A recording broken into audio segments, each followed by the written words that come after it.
Everyone. Welcome to the second of our Takhayyul Nativeness and Emergent Issues podcast series, organized by the members of the ERC project named Takhayyul at the UCL's Institute for Global Prosperity, the IGP. I am Sertaç Sehlikoglu, the primary investigator of this 5-year project. The need to this podcast series emerged due to a number of reasons. Firstly, the members of this team, as many of you may already be familiar, are often native scholars who have expertise about the very geographies they have grown up in. The project is carried in 11 different countries in Eastern Europe, Middle East, and South Asia, often referred to as the Global South. That being said, those very contexts are more vulnerable to global changes and crises, as we have seen in the flood catastrophe in Pakistan, a result of the global warming, which is the topic of today's conversation. Thus, the members of this team has suggested to create a platform where we can address the emergent issues as they happen with other scholars, intellectuals, and activists. Today, we are under the lead of our team member, Dr. Sumrin Kalia, hosting Kuratulan Bakhtari, Balachan Khoso, Ali Anwar Quraishi, Habib Mazari, and Mahvish Chaudhry. Without further ado, I'm turning to Dr. Sumrin Kalia. Thank you very much. Thank you very much. Thank you, Sertaç, and thank you for the guests for joining us. It is an important and a very timely discussion that we need to have. The floods that happened in Pakistan in September, they have already seem to have been forgotten. And we thought that it is important to kind of bring back the discussion to kind of be able to think about these things together again and pay attention to the calamity and the stresses and the crises that are being faced by the people on the ground. In September this year, Pakistan was hit by extreme flooding, and this was happening due to the rapidly melting glaciers and heavy rains. Pakistan is home to the highest number of glaciers outside of the polar regions. And after this flooding, 95,000 square meters of land was submerged underwater, and 33 million people were directly affected.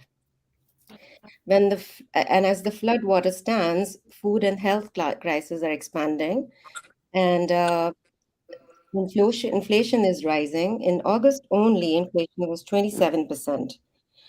And diseases are spreading, such as malaria, dengue, diarrhea, and people are having a huge difficulty in the relief and rescue and also the rehabilitation of the people who have been affected by the flood. Green infrastructures such as bridges, road networks, and dams have been destroyed, which will require many resources to build. It seems that the Pakistani people are drowning and the world is watching. As the world gets back to normal after 2 years of COVID, we seem to be forgetting that these kind of crises are caused by human activity and they cannot be contained within borders. Instead, there is an apathy towards the impending climate-induced crisis, not only among the policymakers, but also the people. According to the Food and Agricultural Organization, out of the 124 million people worldwide who face crisis level of food insecurity, 76% are affected by climate shocks and extremes. So it's important to remember that the kind of calamities and insecurities, especially of the food, are brought about by climate shocks. And these climate shocks are actually a result of human activity. More than half of the people in developing countries like Pakistan live in rural communities, and their livelihoods are dependent on agriculture, a sector which is highly vulnerable to environmental conditions and climate change. The rising temperatures increase the costs of agricultural production and threaten biodiversity, and they are leading to extinction of crop, fisheries, and livestock. A recent study on the global inequality of carbon emissions by the World Inequality Lab shows that rich countries of the global north are responsible for half of the total carbon emissions. The United States has emitted more carbon than any other country to date and is responsible for 25% of historical emissions. Privileged lifestyles of the people in the global north produce 100 times more carbon footprint than the people of the poor countries. Another study has shown that if these trends continue, they will leave 350 million people in extreme poverty by 2030. Climate change is leading to increasing global inequality. And despite these realities, the current global climate agenda is largely set by post industrialized countries of the global north, which focuses on mitigation, reducing CO2 emissions, rather than adaptation, addressing the effects. So the funds that are addressed for climate change or climate related crisis are mainly geared towards reducing carbon emissions, but we need funds in countries which are actually now really facing the brunt of the climate change. And countries like Pakistan, which have less than 1% of the contribution to global carbon emissions, face disproportionate effect of climate change because of the geography. And these countries need support in adaptation, not mitigation. We are not producing as much. We can't mitigate. We need to adapt. Yet, the global policies emphasize building climate change resilience among developing countries, while efforts to adapt the lifestyles and policies in the developed world seem to be missing. In today's discussion, we've brought together people who have been working on the grounds, and they come from different parts of Pakistan. And unlike big cities, these are the people who have been working day in and day night for the rescue and relief and rehabilitation of the people who have been affected by these floods. And the main aim that we have at the day with this podcast is to hear from these people the kind of challenges they face, the kind of issues they're coming across in terms of the tasks, and what needs to be done. Who is the real culprit here? How to mitigate and how to adapt to the situation, and how to create resources or solutions. Perhaps it's important when we are talking about these big policy agendas to really hear these people who are active on the ground and are actually never really heard. So I will not take any more time and begin with my speakers here. And we can then hear from them what exactly they are facing on the ground. So maybe I can begin with Madam Kuratulan Bakhtiari. Madam Kuratulan has been working. She's a towering figure. I'm extremely impressed by her. She has been working at the Orangi Pilot Project, and she has been engaged in providing sanitation in Karachi's areas. And right now, she's been engaged with Sohbatpur in Balochistan, different rural areas, providing livelihoods and trainings to young women. There is a lot that can be said. Maybe it's better that I hear from Ma'am herself because she's been an inspiration for many of us. Thank you so much, Sumrin and Sertaç and all our friends here for this opportunity to share my little experience that I had in Balochistan. We focused on Balochistan. When I say we, it's the Institute for Development Studies and Practices that I'm director of. We founded it in about 22 years ago, based in Balochistan. And the team and the people who helped me into this, especially Balach, I have to acknowledge, he's the one to introduce me into Sobatpur. And I will never forget that night, about a month ago, when we reached Sobatpur at around 1 a.m. It was just going through the water. We did not know where we are going. And our trucks loaded with the relief things was just going on. Anytime I felt that we will be deep inside and will be washed away. But the people and this inspector uh, uh, who was there with the team, he walked in front of us and he said, "You just follow me, and I'm walking on the road. So there's a road underneath my feet that I can feel. Your tires, you can't feel it. Your tires are on it. I'll make sure that your tires are on it." And that was brilliant. Uh, Finally, we reached a strip, a small strip, and we came to know that our truck behind has stripped off into the water that had all the food and tents and everything. And I thought, that's it, we can't do it today. So we just sat with the women and children and started talking to them. They were Haris, landless, who work on the lands of the landowners. And these were women, children, men, hundreds, I think more than 100, on the little strip that was surrounded by water, where they could just put their charpais and wait. But I must appreciate the determination and commitment of Balaj and his team and the people they got in. It was pitch dark. From where they got a tractor, they went back to the truck, they unloaded it, got the stuff out, and got it to that strip. And we started once again by 3 a.m. We started to distribute. And by 5, it was done. And slowly, as the sun rised, we found ourselves surrounded by water. We were in the middle of water, about 8 feet deep. And this is where the people of Sobatpur, Jafrabad, parts of Sindh, of course, but because I'm more focused on Balochistan, Kutchi, Ravi Canal, Dera Murad Jamali, Dera Layar, hundreds and thousands of these extremely skilled agriculture workers. They are professionals.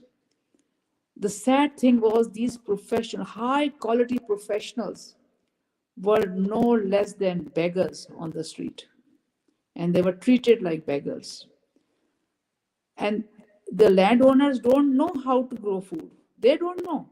It is these people who grow. They know the season. They know the crops. They are the ones who are knowledgeable. And these professional agriculture skilled people were reduced nothing more than insects. Even some insects would have been better off because they have some place to go in.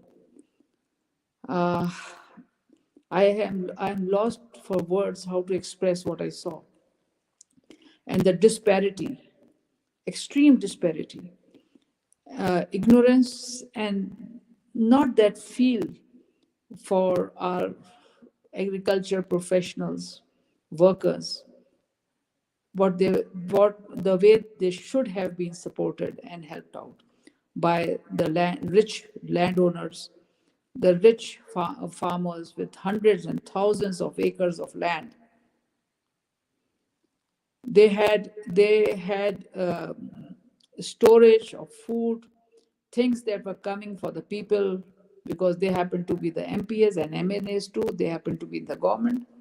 They happen to be in every powerful places.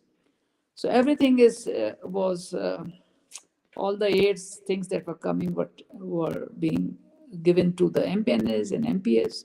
So it was up to them whom to give and whom not to give. It is still stored in their huge godowns, while the real people who made their lands, useful, economically viable for them, were just nowhere. I realized at that time that government of Pakistan has a policy which is a social net. It is called Social Security for Laborers. I was wondering that these Haris who work on others' lands, do they come under any labor law? I don't know. Is there any labor law protecting them? There are labor laws for all laborers in Pakistan. Are these considered as laborers? What is their status? Do they have any status? For the first time, this flood, although it has destroyed so much, for the first time, it has also opened up a lot of questions to people like us. I'm one of the ignorant one too, who always had ready-made food on the table and not knowing about the people who grow it. And it was, for me, it is, and still going on, an eye-opener to be so close to these people. They're real stuff, the real people of Pakistan. They know how to build their homes. They know how to build their home from bamboos, from mud, from whatever scraps they have. They ask no one any help.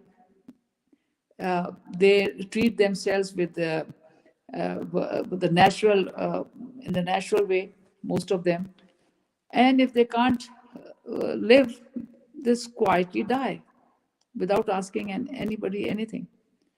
But as long as they're living and their hands and feet are working, they're providing food. They're providing food all the time while they themselves goes hungry. They have no health coverage. They have no policy of their work, minimum wages, no social security at all. This is one thing that has really come very strong, and we are working on it. We are now we are creating profiles of Haris, their status, and we are collecting database, our fellows in our University of Community Development. We are now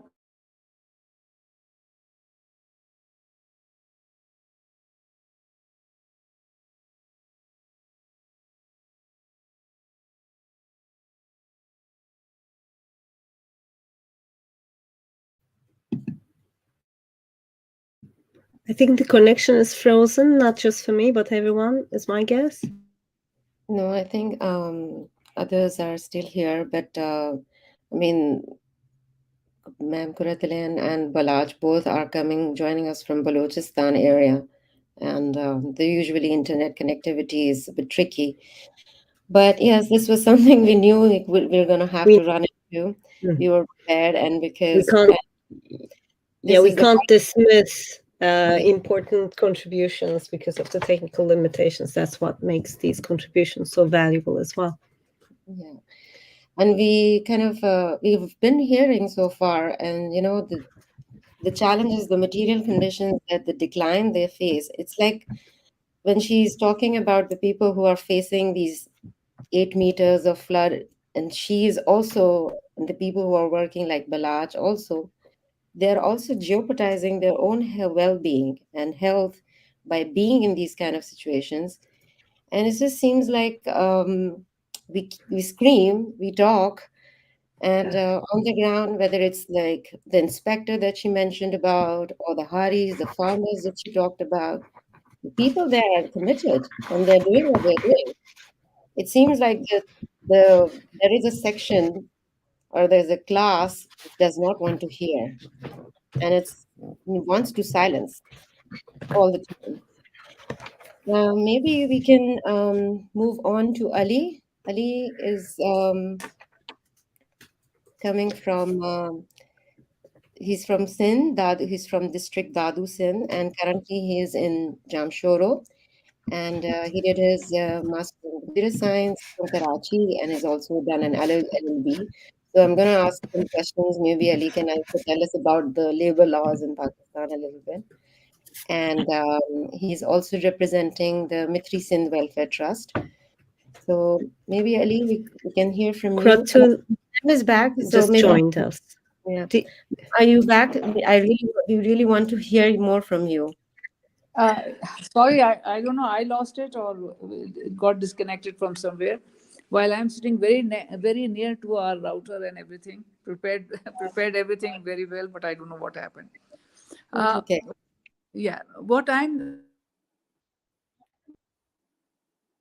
trying to establish here is, or if it is helpful, that we are now in 11 districts of Balochistan, right from Uthal, Bila, and then in the Pashtun areas from Musa Khel to Pashin and Quetta.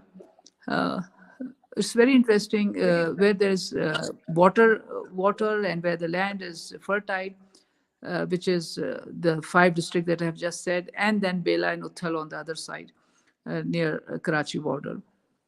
These are very fertile lands, so they have large holdings and they have large landlords also there.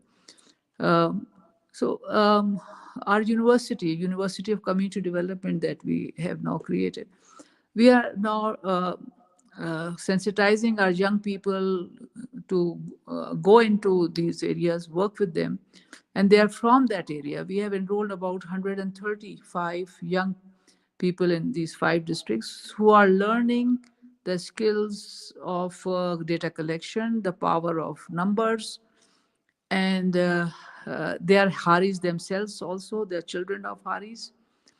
And this is what is going on right now. At the same time, we are distributing now seeds to these 135 Haris in these 5 districts, because now I think the food, giving ration and food and instant relief is not needed that much, but more to do with their livelihood. So we are in second phase now in making homes in the winter zone. Winter zone, we have to make homes very fast because the snow, they get snow in December. We are busy in making these one rooms for them, while in this uh, other 5 or 6, 7, 8 districts where the winters are not that severe. So we are focusing on the seeds. And we are learning this whole thing because urban people like myself have no idea at all the dynamics of seeds and biochemical and all those things that goes into the land. And these Haris do understand that how chemicals is destroying their lands, but the big landlords want 3 times yields, do whatever, put more and more of fertilizer because they want more out of the lands. So we have selected Haris who also have their own 1 acre or 2 acres of land of their own, where they are masters themselves, but they cannot. They have to work on others' fields also it's to they can't survive on this land. So we are going into organic farming with them.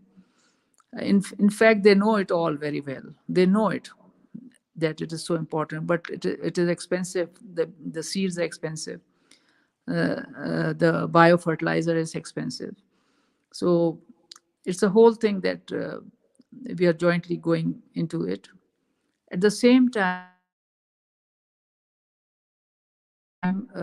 each family is being profiled by our students on their social, economic, health conditions, children schooling, everything that is related to a decent livelihood and living. So at this point, this is what we are training them in, and as they are going to get seeds, they will also be working on how important it is the world should know about them, how important it is that they should be counted as human, as families, as children and women. They should be counted. So this is something we are engaged in at this point. And I'm so thankful again to Balaj, who really was the source to take us so deep inside the situations. Another thing that is very disturbing is the health condition of women and children is appalling. It is just unbearable to see that. And we have a community midwife program where we are trying our best to get our midwives into reproductive support to the women and children, but that's very limited. A large scale program is needed with at least a vision of 5 years, 5 to 10 years. Only then a meaningful, I would say, a resistance to future calamities we can ensure. Otherwise, it will just be it's happening, we are rushing in crisis. As soon as there's a breathing space and things die down, we are back to our normal routine. And every 2 years, we are rushing again. So that's no way to address this human crisis. It's a huge human crisis in Pakistan, especially Balochistan. Balochistan was hit the first by the floods, by the way, mid-August. Rest of the Pakistan came to know when Sindh and Balochistan got hit. Only then they waked up. Nobody was talking about Balochistan. It was 15th or 16th of August when the flash floods came, and suddenly it was all communication was broken, but there was no news at all. So you can understand the relationship of this province with development of the country, the people, survival, their rights, whatever you can say. Sorry, I think I have exhausted my time. One can go on. No, thank you. Thank you very much, ma'am. I'm going to have a lot more questions from you because there are some things that we need to know about the role of the local government over there and all the other civil society. But yes, we will come to this discussion, especially again, we to raise points about the policy, how these policies need to be more long-term and, based on really a certain targeted population, such as women and children. But maybe I can move to Balaj now. Balaj, are you able to hear us? And somehow he's been having a problem. He's one of the key persons in our talk today. And I hope he can speak if we can't see him. Balaj?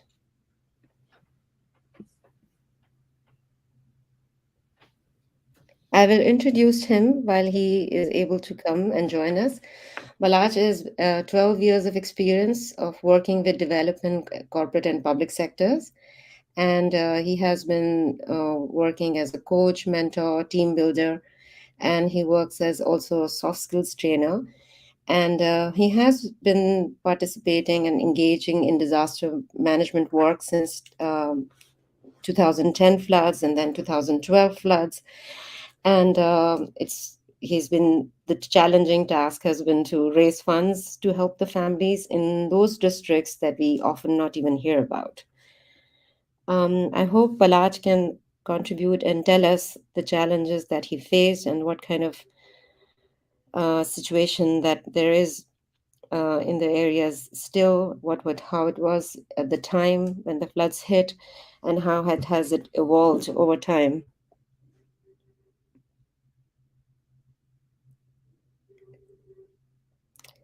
I think he's having trouble joining us.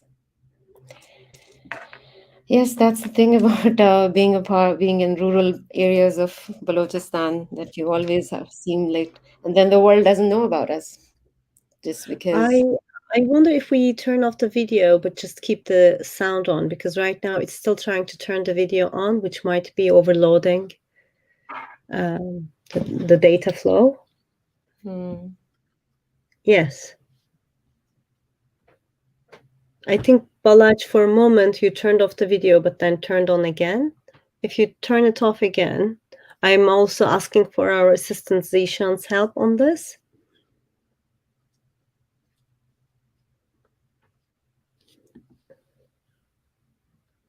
Not our videos, Sumrin. Just Balaj's. Yeah, I think it's going to be tricky. It is heavy. I hope whenever Balaj can join.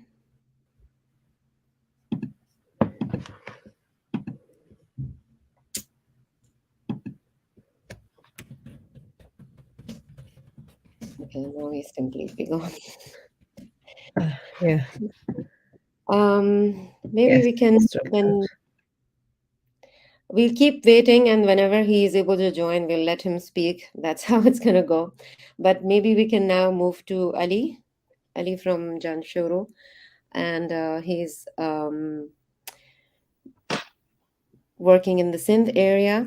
And let us hear about the situation in Sindh and how it is now, and what kind of challenges are you facing, and what is the situation of especially the women and children in those areas. Hello, my name is Ali Anwar, as Samin told you, and I belong to District Dadu basically. Currently, I'm residing in District Jamshoro, which was basically a few years back. The Jamshoro district was also in the District Dadu, but in 2017 census, they changed the localities, and uh, District Dadu was biggest district in Sindh, but then they changed it. So right now, District Dadu basically is its population is 2 million, and according to the Pakistan Disaster Management reports, District Dadu, more than 800,000 people were disturbed in this flood, and you can well imagine what is the percentage of the flood affected people. 800,000 out of 2 million, you can well imagine, is more than 40%, I think. So when I basically I started this disaster relief work in 2005 with few of my friends when I just did my graduation from Zabest. There was an earthquake in 2005. You must be knowing it in Muzaffarabad, Balakot, and upper area of northern areas. And that was the point when we started. We thought, we all friends were sitting in front of the TV, and we started crying, and we said, "This is a very bad situation in that area, and we should do something like as an individual, as friends." And in the end, we went there. We were there for 10 days, a group of friends, and we did help there. And then again, we slept, and in 2010 we again in the flood we got activated again, and alhamdulillah, from the panel of we made this Matrice in the welfare trust by ourselves, a group of 5 to 6 people, friends, and in 2010 we were helping with the flood affectees. But there's a big difference in 2010 flood, 2011 flood, 2017 flood, and now this 2022 flood is the worst flood I have seen in my life. But my parents, my forefathers, my grandfather must have not seen this flood, this 2022 flood, because in 2010 I literally saw. I was in the different areas. We used to work like go in different areas and help and reach out those people who are not being reached by the other people, like many NGOs, many relief teams couldn't reach there. We used to take our vehicles and go on those areas where there's nobody has already reached for the help. So in 2022, this flood has almost ruined all over the Sindh by the rain and then the flood.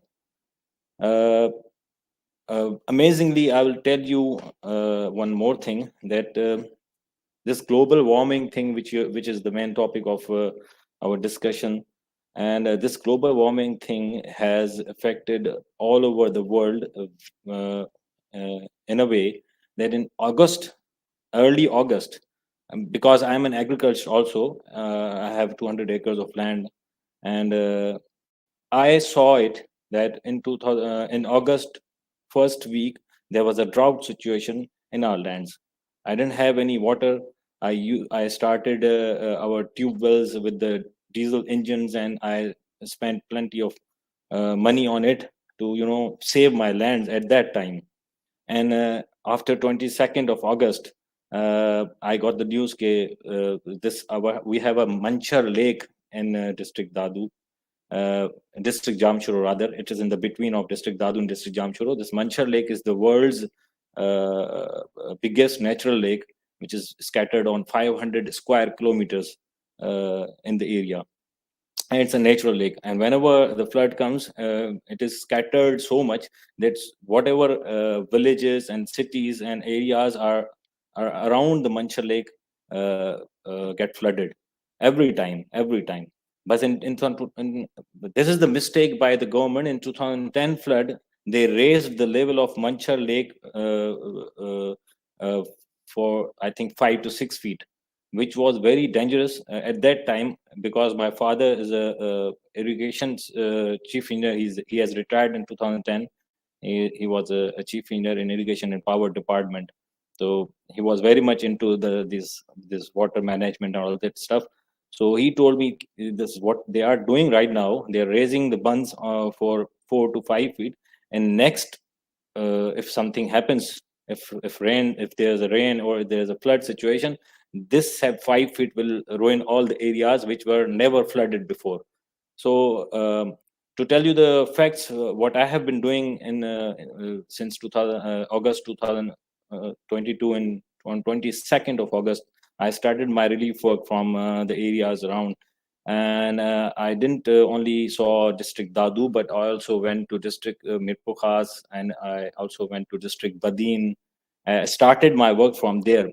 Amazingly, in 2010 and in 2022, our district Dadu is the last area which get flooded, and the water is stuck in the areas. It is very difficult to still till date today. Yesterday I was there for from food supply in some area, and I saw that still there are lands which are underwater.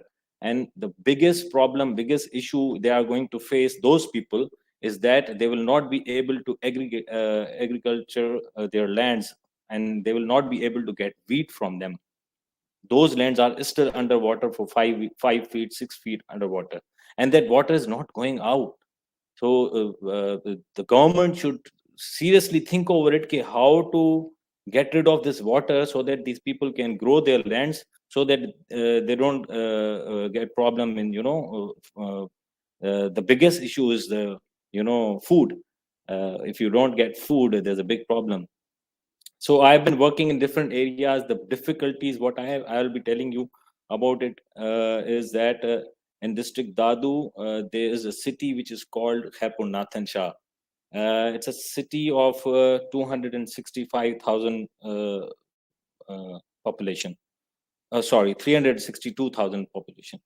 This Khairpur Nathan Shah city was flooded in 2010 completely. It's a big city, and there are so many houses built there. And in 2022, this city is again flooded, and this complete area is flooded. So the point is, now people have started thinking that we should move somewhere else, because after 5 years, 10 years, while getting flooded, so why not to move somewhere else? Which is not the right way. I used to speak to them and tell them, no, don't do that. The government should plan how to get rid of these problems in future. So the alarming situation is, in August I was facing drought, and in September I was flooded. I had a lot of water in my lands. So the point is, this way, the situations are not going to get right in future, because nowadays I used to hear from many people that the flood will be there for till 2028 every year. So this is a very alarming situation for the people around, and for us also. Uh, Basically, I went there. I met people. I saw their insecurity. I saw they were very much hurt. They lost their houses. Every person knows, okay, a person make their house in years, like poor people in our area. Whether it is a mud made houses with the bamboos and all that stuff, but that house is their life. Right now, I have moved to the rehabilitation program, so I want to give them some shelter. Still, I've seen houses, I've seen villages which were vanished from the land. I saw, I used to go on the boats to visit different areas, to reach out them and to give them some relief ration bags, whatever where we were getting from our donors. So when I visited those houses, those villages, 100% mud made houses were demolished. Rather, I couldn't see them on the land, and 10 to 20% were left, which were made by the bricks and the cemented houses. So this was the situation at in the 2022 flood. So I would like to tell everybody, and I'm very thankful to you guys that you have gathered all the people from different areas. Ms. Kuratalan was very much right that initially this Balochistan was flooded, and in the end this flood ended in Sindh. So because the Sindh is the only way out for the flood water to go in the sea. So and still we are facing the same in the same situation. In the worst situation we are still. Uh, People have lost their lands, people have lost their houses, people are very much facing medical problems, even the children, even the women. I have been trying to, with the help of Medicine Welfare Trust, I think almost more than 15,000 OPDs I have done in different areas, in different talukas, in different villages. We also used boats to go there. We took our doctors team, lady doctors team on the boats to go to those villages which are still surrounded by the water and nobody is reaching them out. So we did our medical camps there, and the biggest problems which I have been telling you is we I cannot tell you how many years it will take these poor people to get back to the normal life, because I'm very much scared that for the coming 10 years they will not be the same that they were before the flood. So I think with through this media and through this your gathering program, I think the world must know what are the reasons behind this flood. And of course, I would like to tell you, which is a very difficult for me to express my feeling about the government, about the how they are dealing with the floods, how they are planning for the further, and maybe next year the flood might hit again Pakistan. What are they doing? I'm very much depressed. I'm very much sorry that the government is not planning accordingly, because they should plan accordingly for the next year floods or next year situations or disasters, but they are not doing it. And because the point is, if they are not able to get water drained out in the sea up till now in those areas, since 2 months they are underwater. So what do you think, Anna? Are they doing their work on uh, so that's it. I just wanted to say these few things. If anything you want to ask me, I can tell you. Thank you very much. Thank you, Ali Anwar. That was very helpful. So do we have a chance to listen to Balaj at this point? Balaj is trying still. I hope we can hear him. Balaj, can you hear us? Can you say something, please?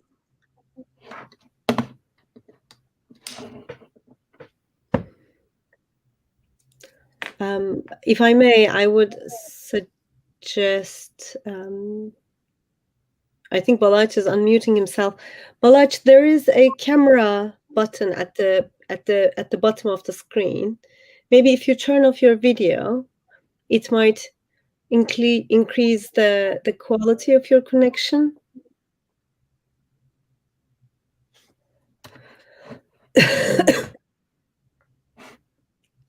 Oh, we completely lost him. Meanwhile, shall we turn to Habib Mazari, maybe? Yes, I think both Habib and Mahwish are here, and let's hear from them, and we'll keep trying connecting with Balaj. Habib and Mahwish are from the Punjab province right now.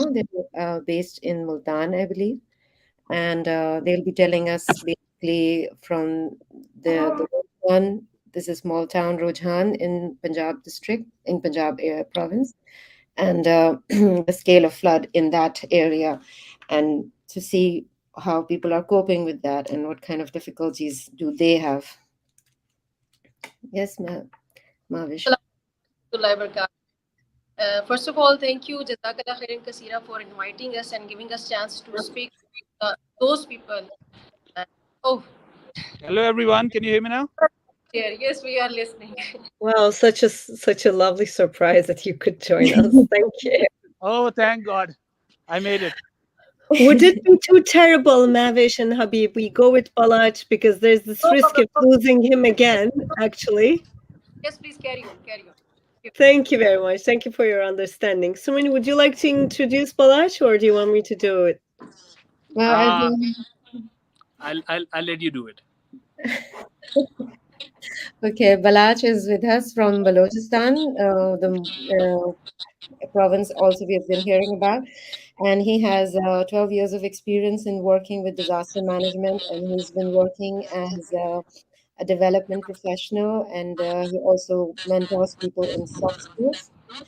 And let's us hear from him about his overall experience of working in the disaster management since 2010 floods and then 2012, and now the current crisis that we're facing. Over to you, Balaj. Thank you very much, Dr. Sumrin. I hope you all are doing great, and it is such an amazing moment for me to be a part of this podcast.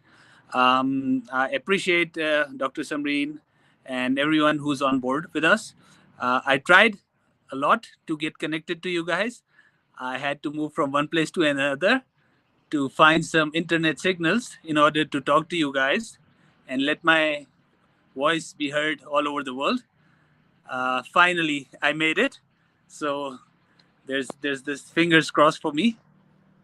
Thank you very much for everything. The way you guys have communicated, Dr. Sumrin, the way you have coordinated. We've taken on board Ali, Apa Kuratulan, Habib Mazari Sahib, and everyone. So this is amazing. The idea that Dr. Sumrin told me that she wants the people in the UK and around the world to be heard about the flood victims and the condition of flood victims, not only in Balochistan, but also in Sindh and the other part of the country where people are suffering. Let me tell you about myself. I did my graduation, and I worked with different organizations. I worked with public sector, private sector. Currently, I'm working with a public sector university as a deputy director. Moreover, I've worked in 2010 flood and 12, and during this flood, which actually came in August, and it was so scary. I would like to tell you that how all this started. It was impossible for us to hear 136 hours rain, continuous rain in rural areas. We're already there these rice fields filled with water canals filled with water, and on the top of that, when you see 136 hours raining, so it's devastating. People have lost their lives, people have lost their houses. They were looking for a dry land, uh, just to keep themselves and their families safe and secure. um, it was unbearable for us. We could not sleep at nights, looking the situation of these people and hearing about them. And when you put your feet in shoes of those people who are actually suffering from such disasters, then you get to know, then you empathize, then you understand the pain and agony that they're going through. So yes, with the help of many kind people like you, have come forward to help us. They not only sent funds, they also came all the way from Karachi and different parts of the country to help the flood victims. I am very much blessed, and I feel very happy about taking a step during such crucial time and putting myself there for all the flood victims.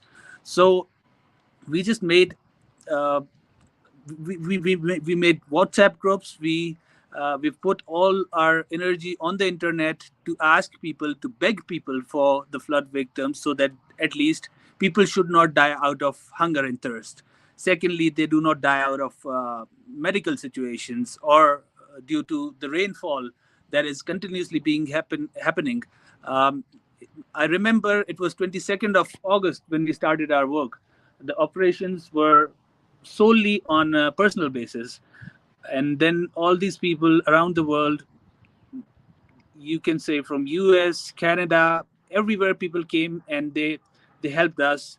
Around 2.5 million rupees I received in 20 days, and within no time, without losing any minute, I made sure I was not available in the flood affected area, that is Sobatpur and other areas, because I come from Sobatpur. So they say you charity begins from home. So we started our work in Sobatpur. All the ways were blocked. The flood water took away all the bridges, all the canals on the rail, all the railway systems. You cannot imagine. I've met many people and asked them that, have you seen such a rain? And I've not even found a single person who told me that they've faced such a long rain for more than 136 hours.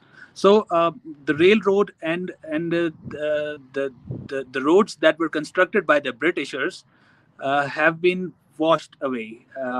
You cannot imagine, because they made such great efforts engineering that it was impossible for any disaster to take them off. But they were all washed away, even the railways. So without losing any time, I was present in Quetta when I started the fundraising, and I made sure that I should find volunteers in Sobatpur and adjoining areas, so that they can reach the people who are who do not have food to eat, or when it was raining, they did not had anything on their head, a roof or something, so that they can save themselves from the rain water that is coming all the way for long hours. So we made sure that we find plastic sheets.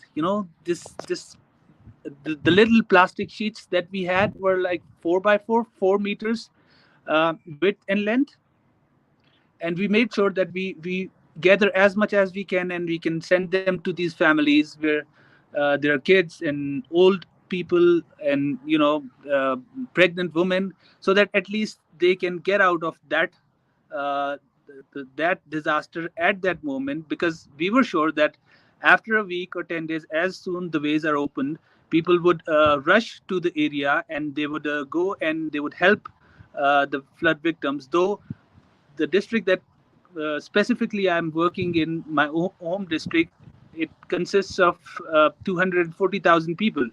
And adjoining districts, there's this Jafrabad, Sobatpur, Nasirabad. Uh, it is the green belt of Balochistan, actually.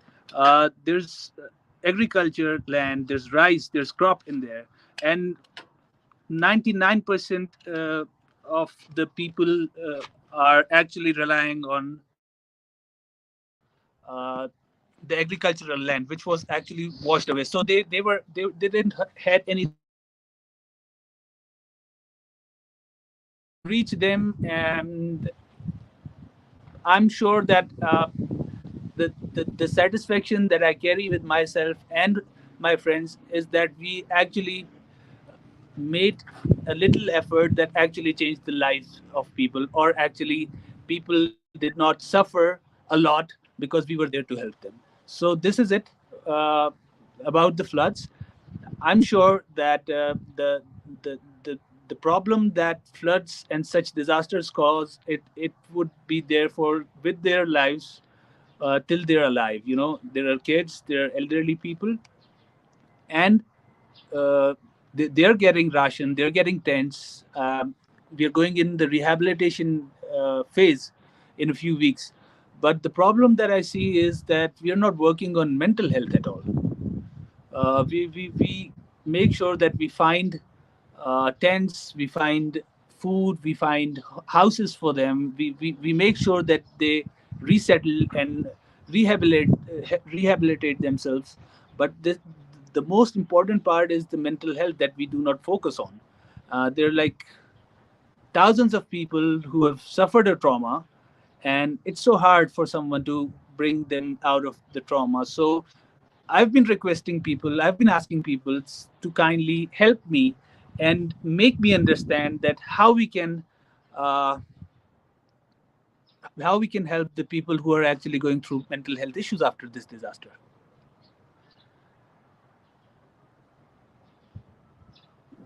Yeah, it's like a vicious cycle. It's something that starts and it just kind of continues and goes on.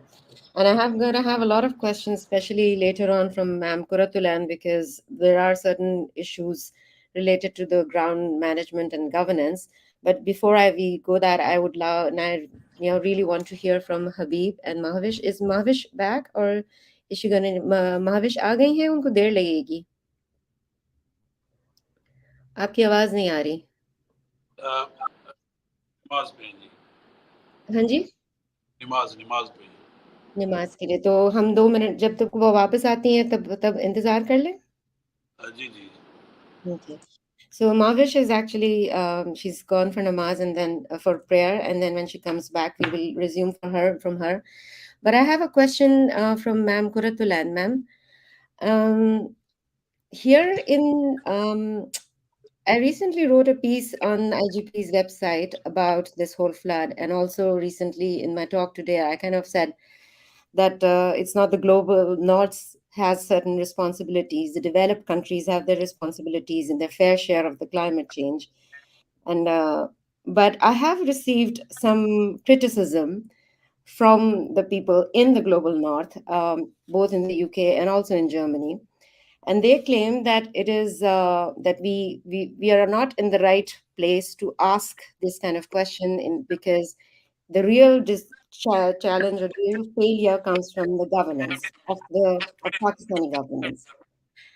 And whereas I mean, there is no denying that Pakistani state has failed utterly in this kind of rehabilitation or even planning or providing support.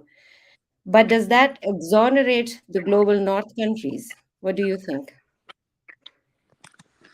Uh, yeah, a good question, and a question which needs uh, more deeper deliberations. But whatever it is, Pakistani governance is under question very seriously. But that does not mean the North can be set free.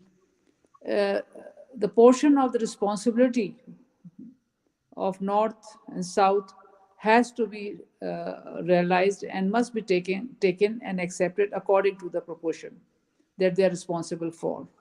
It should not become a game of shifting from one to the other.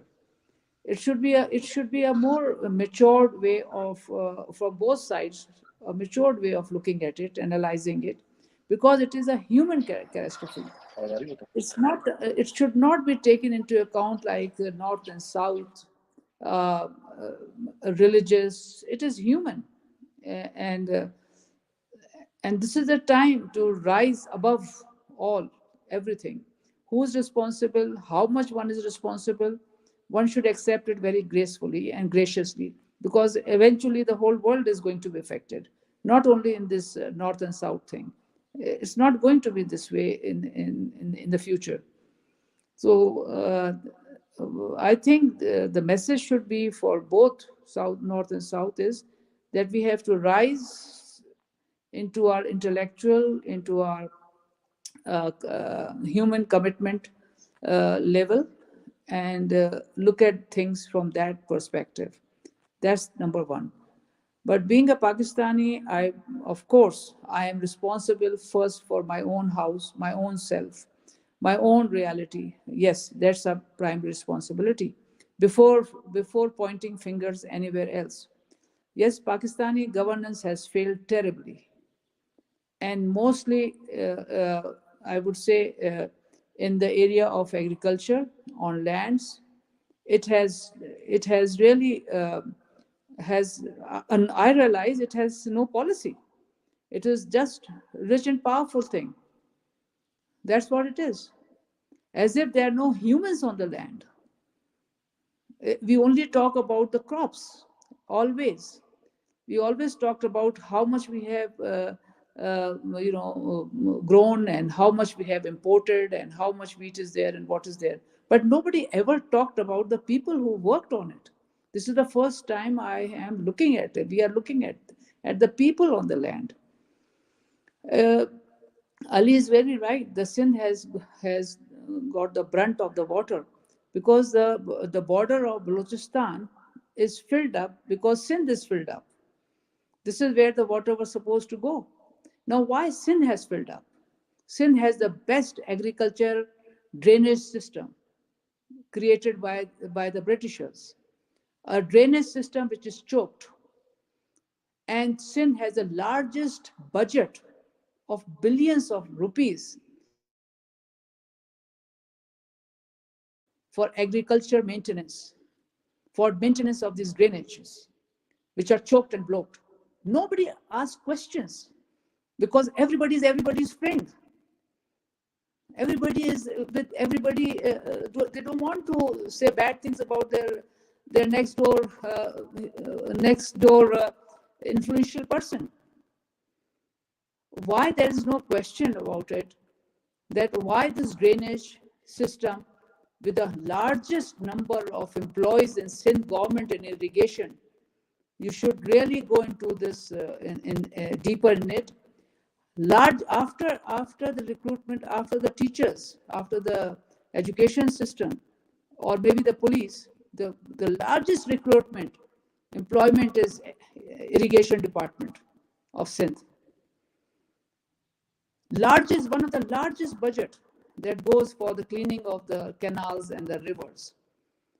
The largest budget that goes in the drainage system, irrigation drainage system, the land, they have to be drained.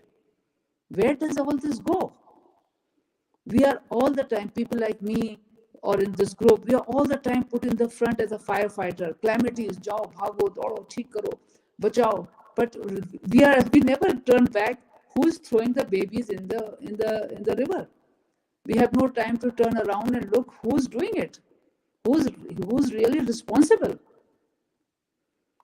So much money, so much benefits and cars, and you should come and see someday our assemblies, their guest houses, their protocols. You should see. And on the other end, these humans on the streets, which are reduced to nothing, no less than insects or creatures. It is high time now. Pakistan is exposed in the world. The rich and powerful have a lot of responsibilities. They have made very good time out of Pakistan and Pakistani people and the ordinary people and the poor people. They have, for more than 70 years, these people have tilled their lands with no shoes in their children's feet. Their schools dumped. There are schools which everybody closes their eyes that why are these schools not functioning? Why the teachers are of so poor quality, especially in Sindh and Balochistan? Why? Everybody knows this. But we all protect each other because we belong to the same level of our friends and families. My heart bleeds to see what I saw. I actually also would like to add a couple of things about the like Sumrin's contribution and her note, and how Institute for Global Prosperity sees these kind of seemingly local incidents and catastrophes that are actually embedded into the very state of globality as a state, right? Kind of like when we look at the local incidents as just local, that signifies complete ignorance about the global dynamics of their occurrence. Yes, I think I'm seeing your hand, Kratos. Yes, of course. Thank you. The worst thing was that, Sertaç and Sumrin, that people responsible in the political, in the governance, you know what they were saying? Allah ki marzi hai. Ye Allah ka azab aaya hai. You people have sinned. And this is due to God, coming from God. You people have sinned. I mean, all poor people have sinned. And all rich and powerful have never sinned in Pakistan. This was the statements that was said by the very people who are responsible for this. Everywhere it is put on the God. Allah ki.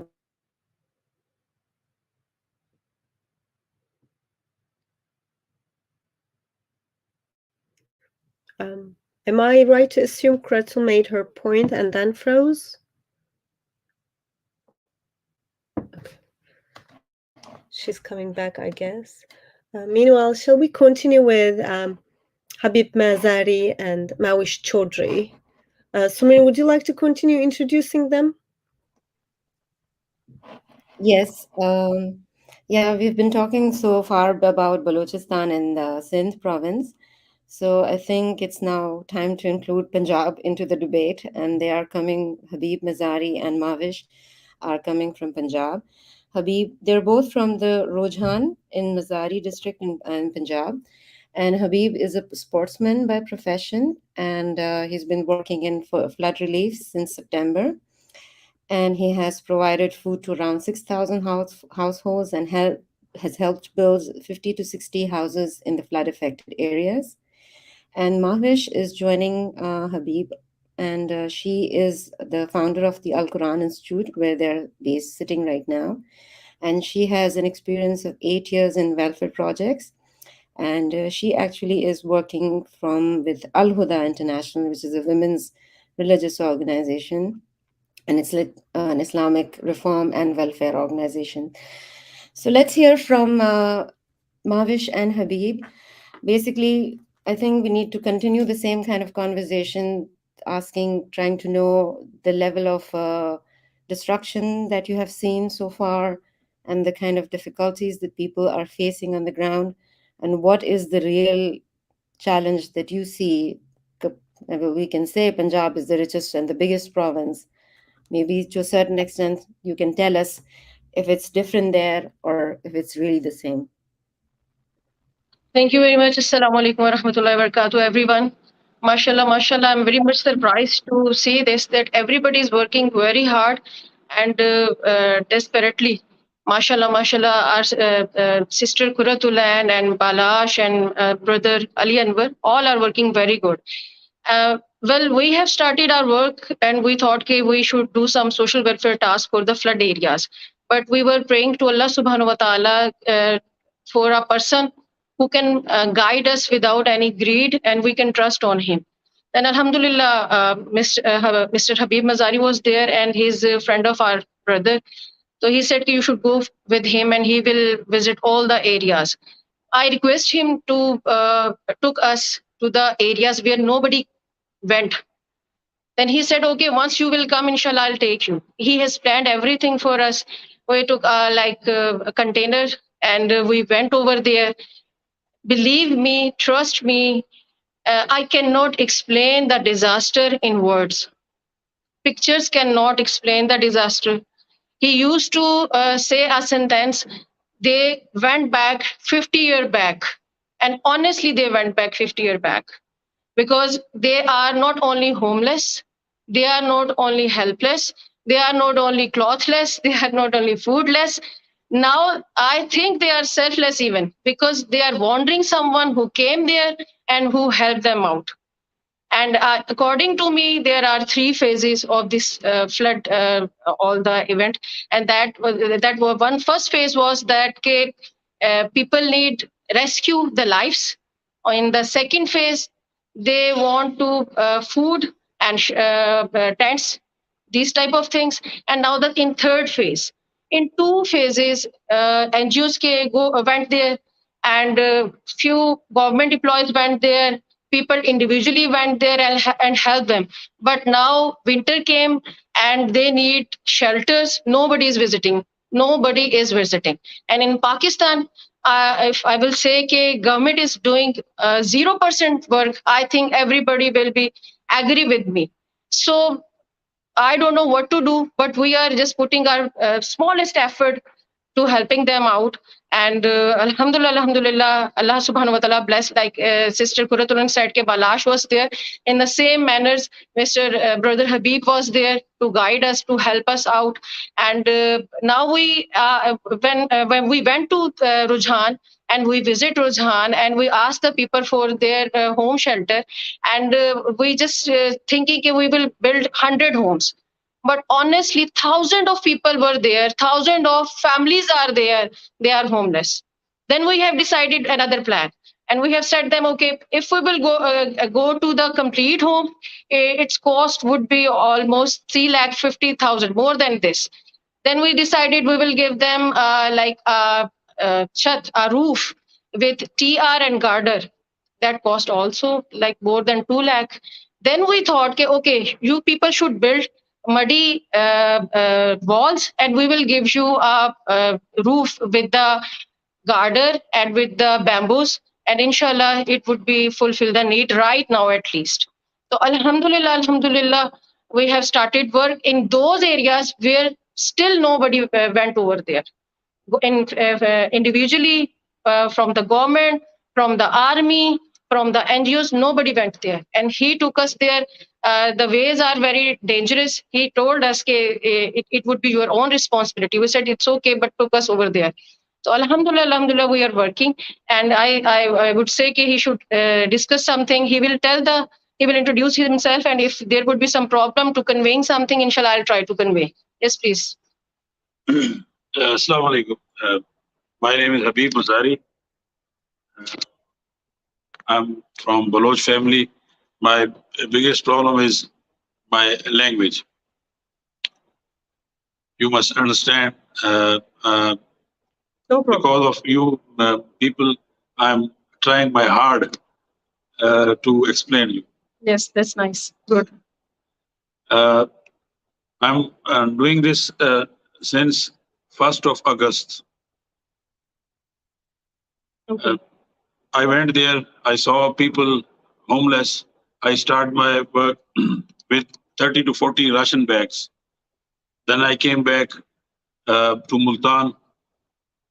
I put this on social media. My friends from Bahawalpur, Al Khair Khidmat Foundation, he asked me, go again, I'll give you 400 ration bags. Sure. Then he helped me for this. I came back, I go there. Sorry for भाजी उधर जुबान का फर्क है, No problem. मुझे जरा सही तरीके से समझा नहीं सक रहा हूँ, तो उसमें फील नहीं कीजिएगा। हम समझ आ रही है, हमें समझ आ रही है। हाँ जी। आप लोगों ने ही मदद की, हुकूमत ने कोई मदद की? नहीं बाजी, मैंने किसी से मदद नहीं मांगी सिवाय अल्लाह के। अल्लाह ताला ने खुद अपने बंदे भेजता रहा। मैंने सिर्फ अल्लाह से ही मदद मांगी है। गवर्नमेंट से मदद तो मांग के हमारी ये दाढ़ियां सफेद हो गई। तो सबसे मदद ज़ात वही है। वो फिर ये उर्दू में मैं बोल सकता हूँ, कोई इशू तो नहीं है? आप बोलें, बिल्कुल बोलें। जी। फिर बाकी अल्लाह ताला ने मदद के लिए लोग भेजते रहे। तो यहाँ पे फिर एक फीमेल आई, अलीना जफर नाम की, जामपुर की हैं। उन्होंने अपनी पूरी पे दे के उन्होंने सारा सामान लेके वो रुझान आ गई अकेली। तो उस चीज को देखते हुए मेरा दिल बड़ा हो गया।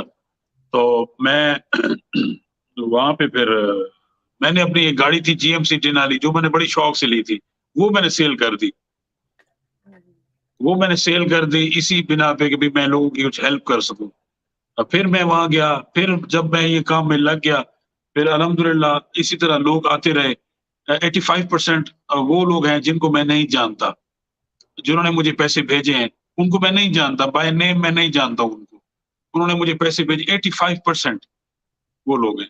ये बाजी हमारी बैठी है, इनको भी मैं इनको नहीं जानता था। ये मेरे पास आई है 30-40 लाख का सामान लेके, इनके साथ मैं गया। तो हमारा एरिया इस तरह की करा है, बलोच एरिया है, वहां पे विमेंस का आना थोड़ा सा मुश्किल हो जाता है। तो मुझे एक तो इनको वहां पे ले जाने के लिए भी मुश्किल थी, और जाहिर है इनका ख्याल भी रखना था और लोगों का ख्याल भी रखना था। ये डबल रिस्पॉन्सिबिलिटी मेरे पे आ गई थी। सही। चलो मैं महाविश से थोड़ा सा और जाती हूँ, उनसे पूछती हूँ। Mahavish, so this, I mean, he's saying that 85% of the people that he got money from didn't know him. So basically, Yes. and you also didn't know him, right? And you Okay. basically came as a, I think, where did you come from to help him? I came from Multan. Multan.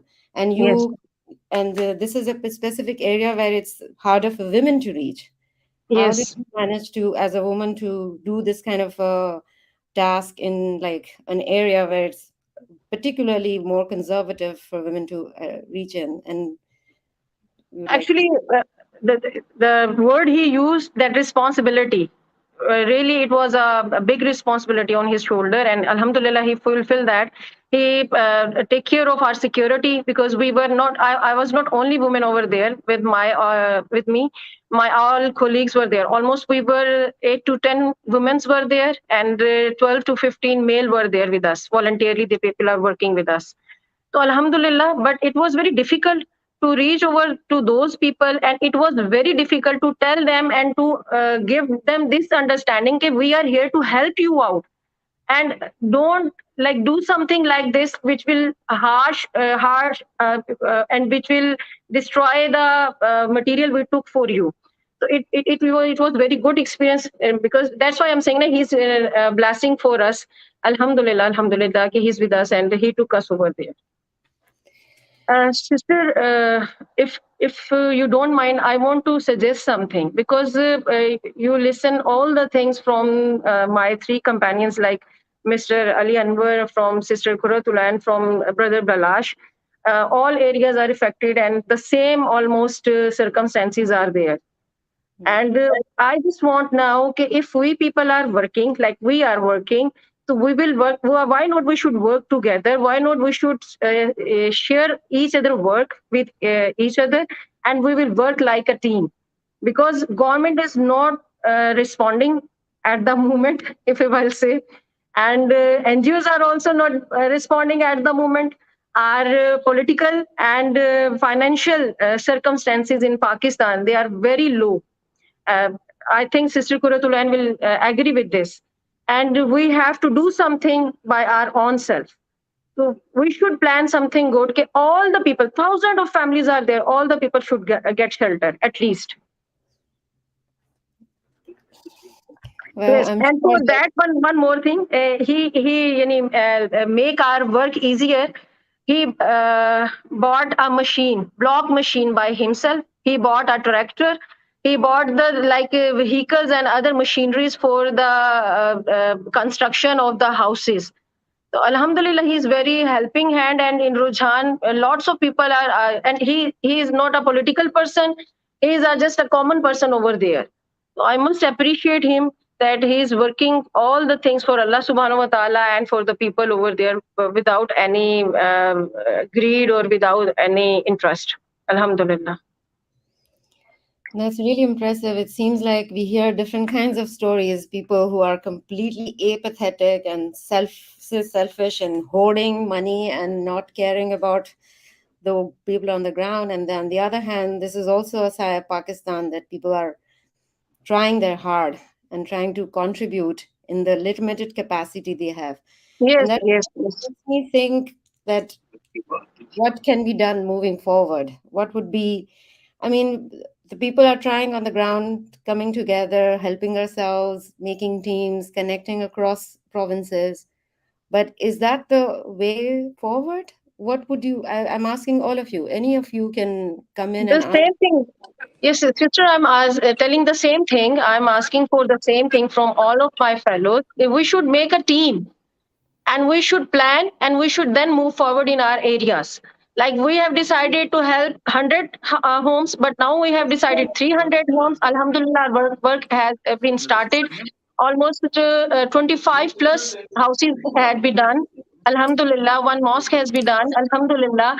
And by doing this, Mr. Mazari has said to us that this is the very good time to join the people together, because they are used to sit with their families, like 3, 4 or 8 homes are separate, and they said okay, this is our area and this is our area, but now they all came together, and on the one land we combine them, we collect them, we said okay, make houses over here and you will worship and you will live here together. So it is the very good chance for us to combine them all together, inshallah. Thank you Balaj, very you would much. like to say something? You were trying to answer the question. Yes. Thank you. Thank you very much. Actually, are we officially opening the floor to the Q&A? If we are, I want to wrap up a couple of points actually before we move on. Thank you very much for each one of the participants' interventions and the contributions. That's very valuable. I think that was one of the challenges that Sumrin was dealing with, which was reaching out to each one of you actually as active individuals working hard on the field. And I want to also, before we move on, I want to also make a note on, I think, the notion of globality, the very era we are living in. And that's partly prompted by the question Sumrin mentioned that she has received in the aftermath of a blog piece she has written for the Institute about the floods and the catastrophe in Pakistan and its global element. So it's interesting that even for a kind of small piece that you have authored within an institute that's called Institute for Global Prosperity, that an institute that was founded specifically due to an understanding that there's no local issue in the world right now. Every seemingly local issue, be it an epidemic in Congo, be it famine in Yemen, they exist due to global dynamic, right? The kind of, we are living in a different era now. And therefore, the analysis should be global, like should be taking each one of those global dynamics into consideration, but also because the IGP is a very, very solution-oriented institute, the policies and the actions should be kind of, should have those global elements at the center of them. So, but then when you are receiving questions that are reducing as if it's just north and south, as if trying to kind of put the load of the burden of the solution into one part of the world, it suggests that the way we imagine globality is still very limited. We don't have a full understanding of what it means to live in a global world. We do understand when we ourselves are suffering, or we are witnessing it, when we are seeing these multiple dimensions. But there's this issue of, I think, increasing the conversation. And one of the things I think we are kind of trying to enable in this conversation is to battle with or undo the two obstacles, which is, of course, being able to hear from the experts on the field. And also the second issue would be the issue of translation, which is, as I witnessed right now, addressed. So I kind of wanted to highlight these points quickly before we move on to the Q&A, because I think it's going to the very exciting and right and touching direction. So I'm going to shut up right now. So built on Mavish's point, I think Balaj was going to respond, and maybe Kratul is going to continue as well. I saw her unmute herself. Thank you very much, Doctor. Dr. Sumrin, I would want you to please ask me the question again. because there are all these things, and I wanted to focus on what doctor was saying, so I just flipped out of Well, that basically, answer. my Please. question was that so far we've been talking about the things people are doing on ground, right? But do you think Yeah. this is the only way forward? What should be the ideal solution, the most effective way to move forward, keeping in mind that this is not just a problem of people who are either living in Dadu or this district of Balochistan or that, but it's a global problem. Mhm. What kind of global solutions would you recommend? There are global problems and there are global solutions as well. But what I think that every diverse area has their own issues that I personally understand, right? Uh, there may be some universal challenges that you and me and anybody in the Africa or in the Sahara may be facing, something that we all are facing the same. But there are some, unique kind of challenges that we get to see in every other area. So when it comes to disasters and the things that I've seen in almost in 2 decades, in 2010, 2012, and again we're facing the same thing. Uh, I discussed this on a television show where I was invited, and I told them that why would we go back and discuss the same again and again after 1 decade? Why do not we come up with a foolproof solution to the problems that we are facing every now and then? Why do we have to stop? Why do not we progress? The problem is that we are here, especially in Pakistan. If I tell you, or maybe somewhere globally also, people have a reactive approach towards things. We do not have a proactive a thought process or planning or strategies to come up with, so that we can at least minimize the damage that a disaster or some kind of epidemic is making towards us, right? So the proactive approach and strategies should be that like-minded people who actually want to do something for the world and who want people not to suffer in the future. So they should sit together and derive a uniform policy to come up with in different areas. There may be a solution to all the problems, but every different area must have their own challenges. So we should rather answer the solutions in their own perspective, in their own diverse way, right? So I really think that the world should at least come to bring a stop to the reactive approach that we give once we face a problem, and then we react on it. So I think when we're talking about the floods that happened in Pakistan, because that's the topic that we are discussing right here on this podcast, right? So I think the flood was there due to climate changes and a lot of rainfall, but there was a lot of mismanagement also. Many people have suffered due to mismanagement. If you get to know via weather updates that there's this rainfall going to take place, then why don't you why can't we evacuate, or why can't we find a way that people should at least get little damage? The problem is that we are not thinking about that. Once something happens, you, me, people like us, we go in the field, we help them, try our best to help people. But again, that's not the solution. The solution is to at least do not mismanage such natural disasters, and at least there should be an escape of how we should minimize the damage towards it. Thank you. Yeah, it's more like a proactive approach is like missing in many ways. And you're right, we need to have a more umbrella shaped kind of a bigger policies framework, but then it has to be also sometimes structured to local needs and can be more targeted and also sometimes even temporary. I'd like to hear a little bit from Ma'am Kuratulan. Ma'am, I mean, keeping in mind now, as Sertaç says, that we are based at the Institute of Global Prosperity.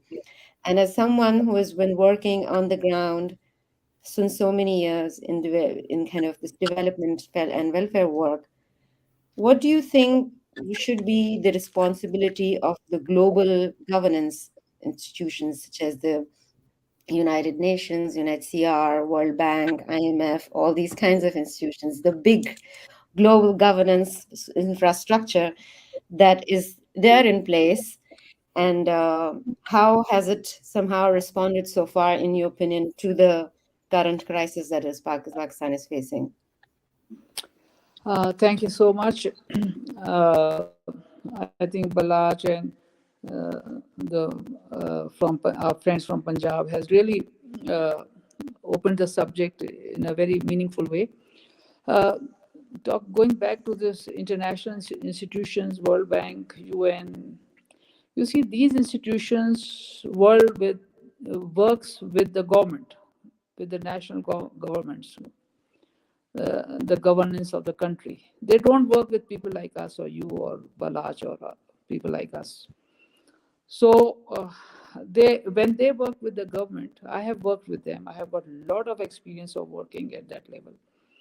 Uh, when they work with the one power structure works with another power structure, first thing I have observed, I am really so much in pain after what I've seen that I just can't put my words in a sweet way of talking.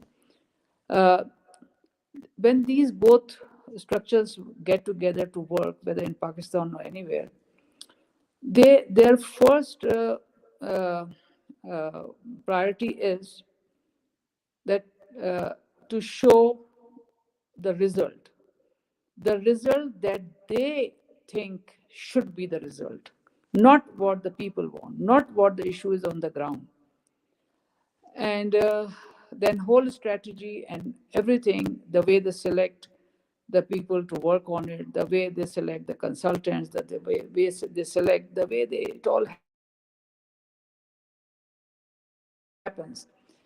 More and more people like us, Balaj will know better, who have been uh, in it from all perspective, I would say, in a combined way, from intellectual, from activism, from community work, from educating the government, from advising the relevant departments, from advising the internationals, the philanthropic, local philanthropic, Pakistani, Karachi, international, outside the country, individuals.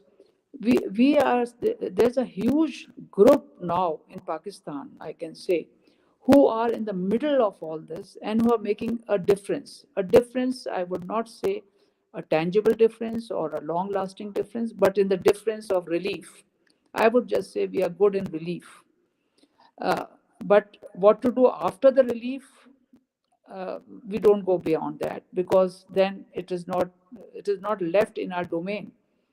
It is taken away at a different level where people like us are not there, where shortcuts takes place, where again I would say in Pakistan, you might think that I'm being a bit too rough, but believe me, in Pakistan, everything moves on friends, whom you know, uh, eh, who's sitting where, who has what power, whether they know what their job or not.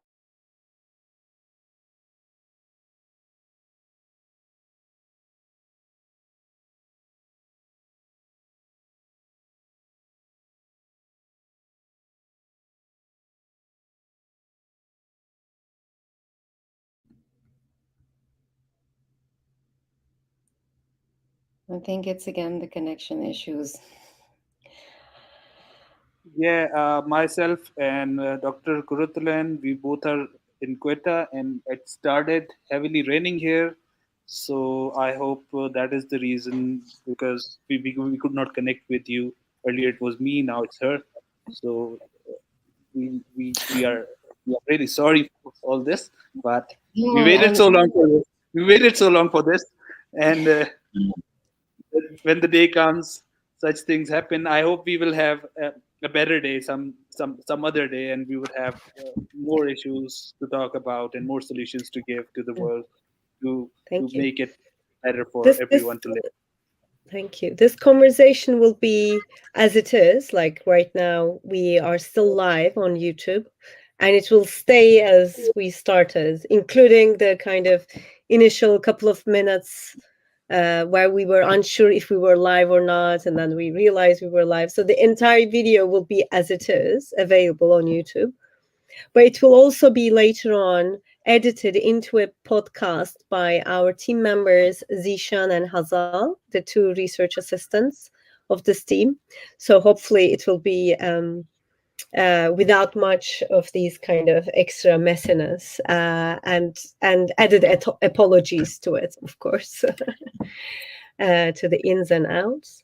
Sumrin, would you like to kind of wrap up the session with your latest remarks, actually? Well, I mean, most of it has been said, but as a kind of a wrap up, I would still want to say that what we see is like a catastrophic movement that is facing Pakistan, and what we also see is the solidarity that these people are bringing together. But on the other hand, we see the ignorance as well. And I think for us, it is important to learn from the people that we've heard from today, how to cope with challenges and how to work together. And also important to point at Ma'am Kuratulan's point that it's not about only disaster management, it's all about also about proactive policy making, which should include local people. In countries like Pakistan, when the national institutions are failing utterly, the global institutions need to reach out to the local people when they are trying to work and if they want to contribute. And this is what we tried to do through this podcast as well. And I hope it has achieved its purpose. Thank you. And I think Ali had one last remark to add to the conversation. Yeah, I just wanted to add one more thing. Like Balaj was telling us, it is because of the mismanagement. But you must have realized this is a problem not for Pakistan, but it's a global problem. There are so many floods in US. My father was there in Detroit 1 year back, and there was a flood in Detroit, and he was safe. At last, his car was totally drowned in the water. So this is not a problem. These floods are not only the problem for Pakistan. This is a global problem. This climate change is affecting globally, and these floods are not in Pakistan, in US, and in many other countries also. So if you talk about mismanagement, yes, we have mismanagement. We have problem with the governance. But what do you think when US Detroit was flooded? What do you think when there are 5,000 vehicles were drowned? Was there a mismanagement? No. They are very much managed, but the problem is the climate change and the global warming. So the point, like Sumrin told us, she faced criticism from different people that why are you criticizing US and Europe side? There, if you read about the climate change and the global warming thing, which is the main reason, there are floods, and there are droughts, there are earthquakes, there are many other disasters in different countries in the world, not in Pakistan. But the Pakistan, yes, because of the mismanagement and the bad governance. One more point I wanted to add. There's one river which is called Indus River. This Indus River, all the rivers in Pakistan are merged in one river, that is Indus River, which is drained out to the sea. So the mismanagement is this: they have made 3 bridges on the Indus River, on the Indus River. Before me, I think 30, 40 years back, there was only one bridge in Dadu, from Dadu, which was connecting the western part of the river and the eastern part of the river. There was one bridge. And within these 10 years, after the 2010 flood, in 2010 flood, let me correct you, there was a million cubic water in the river. But in this flood, 2022, in the river, the water didn't exceed 650,000 cubic. So it means in 2010, when there was 10,000, a million cubic water that flooded us, and in 2022, when there's 650,000 cubic water and it is again flooding us, what is the reason behind? It is the blockage. It is the blockage by making these bridges on the rivers, and also the agriculturists, the landlords who are making their own farmhouses, bungalows in the river, and they are making their own lands, disturbing the river belt.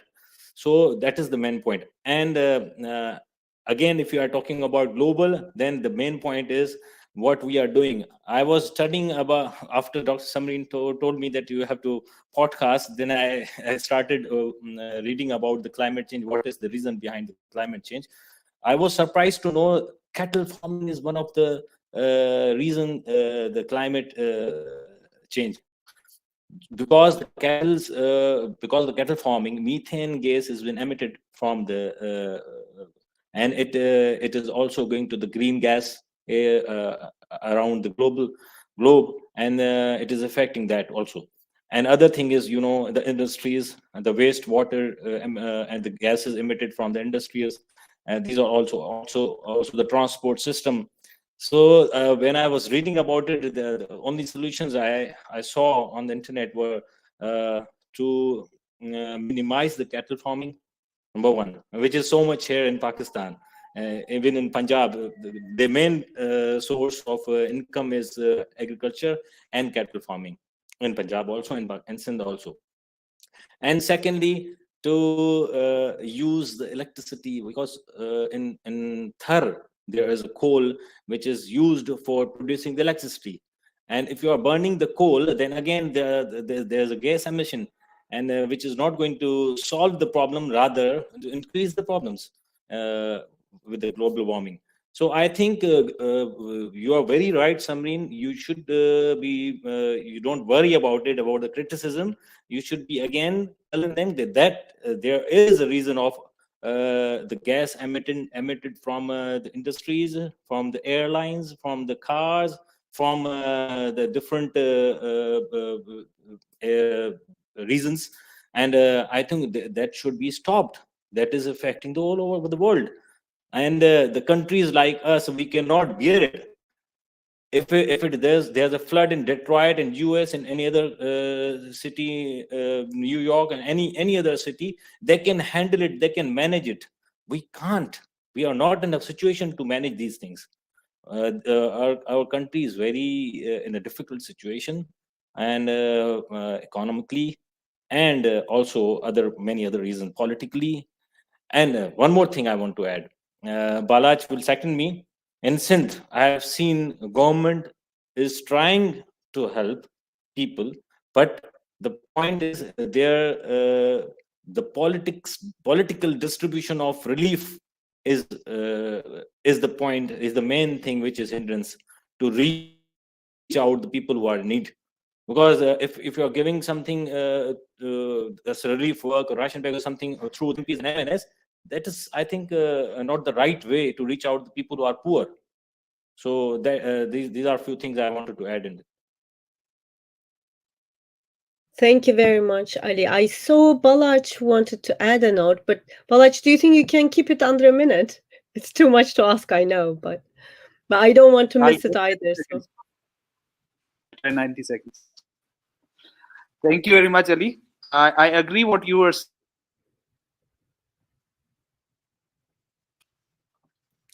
Can you guys hear me? Yes, in a patchy way.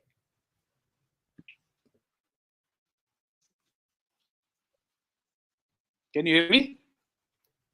Still patchy, but let's try.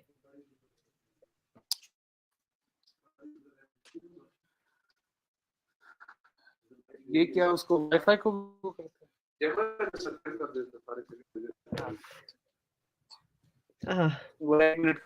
कोई चीज बोलो वो 1 minute.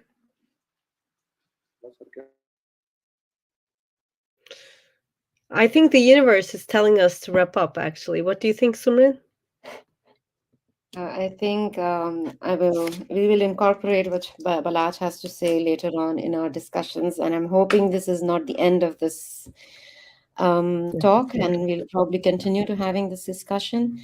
So thank you everyone, and especially Ma'am Kuratullah and Balaj, who have joined us out of so much difficulty despite all the challenges.